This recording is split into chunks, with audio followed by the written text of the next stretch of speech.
Okay, we're going to start off with Psalm 19, which is a psalm of thanksgiving. It is celebrating nature. I'm just going to read a little bit from it. Yeah.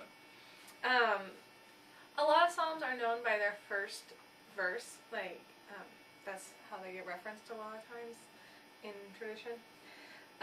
So Psalm 19 is, the heavens are telling of the glory of God, and the firmament proclaims his handiwork. It's nice. And what does that mean? The heavens are telling the glory of God, the firmament proclaims his hand. What? It's that nature reflects the glory of God. And it's even speaking, which right. is interesting. And attests to the orderliness of God and God's character. So all of you out there who tell me rightly, especially in Oregon, they say, you know, I like going to church, but really I love being at the beach too, and I love taking a walk. The Bible gets this. This psalm, that's what it's saying. Yeah, it's saying when you're out there in the woods, it's not just the woods, but you're seeing something so much vaster and more grandeur, full of more grandeur than just the woods. Yes, it's nice. Yeah. There's some interesting side notes to that kind of stuff. We don't have to go into it, but we can. And then the last verse is, let the words of my mouth and the meditation of my heart be acceptable to you, O Lord, my rock and redeemer. That may sound familiar to you because a lot of pastors say it right before they preach. I do. I do. Yeah. And in different, some people use it in different places in worship and use different versions. Like people are saying, like, which, you're making something up.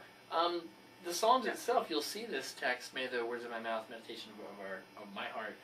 You'll see it in different forms throughout the Psalms. It'll show up again. Oh yeah, and there's a lot of repeated phrases throughout the Psalms. And they're creative with it, so there's no need to be, static always. No. This is exactly the only way it can be. Yeah, and Hebrew is not a static language. Exactly.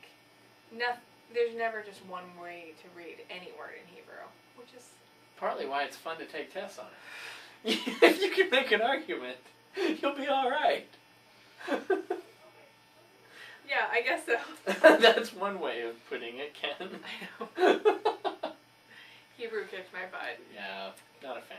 I'm a fan. I just can't do it. Fortunately, though, we forget about it after a few years. I know. Fortunately, we have Greek, is what I think. Which is a nice linear language. So that's Psalm 19. It's a pretty typical psalm. A lot of the verses you will find in other hymns. So that's why you should know it. So next, Psalm 23, which if you don't know any other psalm, most people will know something of Psalm 3. 23. Yes. This is, the Lord is my shepherd, I shall not want. He makes me lie down in green pastures. He leads me beside still waters, and he restores my soul. Yada yada yada. And though I walk in the shadow of the valley of death, I will fear no I will feel no evil. See, I did not memorize scripture as a kid. I can give you a summary. Well, yeah, tell us, what do you hear in Psalm 23? I really like Psalm 23 because it doesn't, because unlike many of the needle points that this is on, it is not a calm picture. No. That this is a psalm that could be a psalm of lament if you think about it in a way, because the psalmist is clearly going through something very bad. He is in the shadow of the valley of death. And I loved when I heard a sermon once where they pointed out that doesn't mean that you're not in that shadow, that shadow and that threat of death is very real. But that in the midst of that darkness, you have God still with you. Yes. I like that. This is one that I really could buy David himself writing. Yeah. And I think traditionally it's meant to be David when he's on the run from Saul and in the caves. And my favorite story. Yeah. Especially with all the shepherding language. Yes. I really like that. And to prepare, a table before me in the midst of mine enemies. Mhm. This is one of those psalms too, where most of us know it from the King James. I have to say, the thing that I'm not frustrated with it, but the thing that makes me sad about this psalm slightly is that it gets typecast. Yeah. Like there are actors that you can only see them as a bad guy. Like can Snape? Who plays Snape? Alan Rickman. Alan Rickman. I mean, it's going to be hard to see him after Really? Severus Snape. I think it'll be hard to see him as a good guy. Well, maybe not. He's in Love Actually. Yeah, too. no, Like, but he he's didn't in play a great guy Love- there either.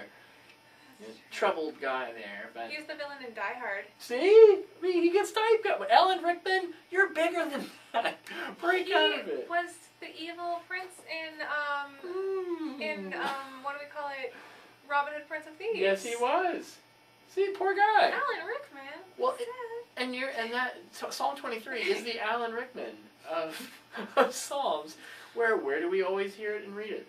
Funerals. I don't think I've ever done one. And I myself would probably want it read at my memorial. Thank you very much. But we always read it there. It is a comforting. They are comforting words to us.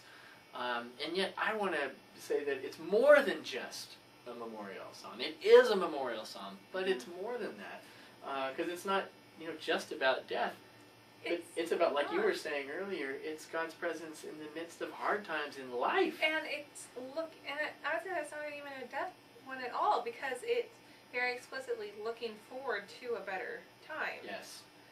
That we're at a low point now, but good times are gonna come. Which is actually, I think, I know it is, but I think it's a misuse. Yeah. Well, there's a this-worldly sense, and fair enough, and an otherworldly sense to it too. But that's reading into the psalm. It itself is about this life. Yeah. Yeah. And I think, especially, because I do think it's David, when he's on the run, that he knows that he has been anointed by God and that he's waiting for that time to be fulfilled. So I always think of it as hard times in the midst of life. And here us is, we're not disputing that it has meaning for you at the point of a memorial. We're adding in another way of looking at it. And I was just thinking that maybe this is much more of a reflection on the people who are going to the memorial than the person who's dead. Sure. That those people at the memorial are in the shadow of death. Right, right. So maybe that's why it makes a lot of sense. I clearly have not gone to enough funerals. Where's some wood and knock off?